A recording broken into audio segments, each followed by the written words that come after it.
សិទ្ធិលំទាំងគុលលោកឯងស្គាល់ហ៊ុនសែនច្បាស់ពីមិនតន់ច្បាស់ពីមុនឥឡូវប្រហែលជាសូម្បីតែហ៊ុនសែនដកខ្លួនចេញពីនាយករដ្ឋមន្ត្រី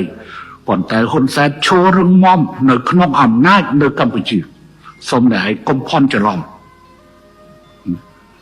ហ៊ុនសែនមិនតន់អស់អំណាចនៅឡើយទេ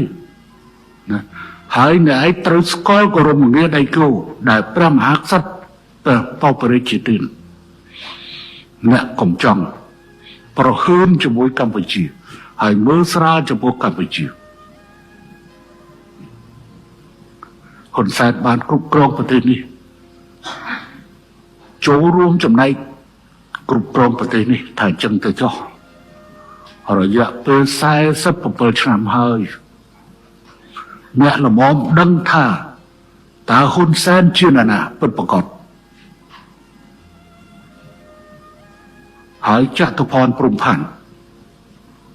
ដែលកន្លងទៅធ្លាប់មកជ្រកកោននៅកម្ពុជាទៅចូលដៃជាមួយសិទ្ធិលឹមតកុល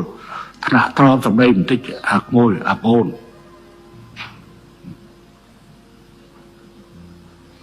ពីដើមណែអាល់កុហមរត់មកជ្រកកោននៅទីនេះឥឡូវចាប់ផ្ដើមវាយប្រហារមកកម្ពុជាសូមថ្នាក់ត្រង់សម្ដីបន្តិចណាស្គាល់សមត្ថភាពរបស់ហ៊ុនសែនច្បាស់ណែឯងស្របមកជ្រកកោននៅជាមួយខ្ញុំឲ្យបាយណែឯងស៊ីខ្ញុំចំណែឯងប៉ុន្តែពេលនេះរឿងណែឯងស្នប់ស្អែកជើងខ្ញុំមិនខ្វល់ទេប៉ុន្តែរឿងស្អីដែលឯងមកវាយប្រហារកម្ពុជាមកវាយប្រហារកម្ពុជាខ្ញុំក្រំតែទូនមានណែឯងទេពេលមុនឯងធ្លាប់និយាយថាវាយចូលសៀមរាបហើយយកអង្គរវត្តហើយដោះដូរជាមួយប្រាសាទតាវីកម្ពុជា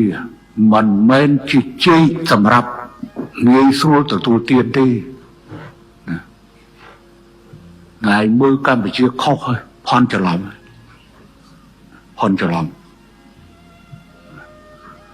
កម្ពុជាចំណន់ដឹកនាំដោយប្របាទនរោត្តមសីហមុនីជាមកក្រាបគ្រងឬកម្ពុជាចំណន់ដឹកនាំ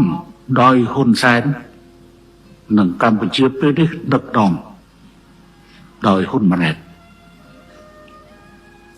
អមដោយអិសរាជជនទាំងរដ្ឋសភាទាំងព្រឹទ្ធសភាកម្លាំងប្រវត្តិ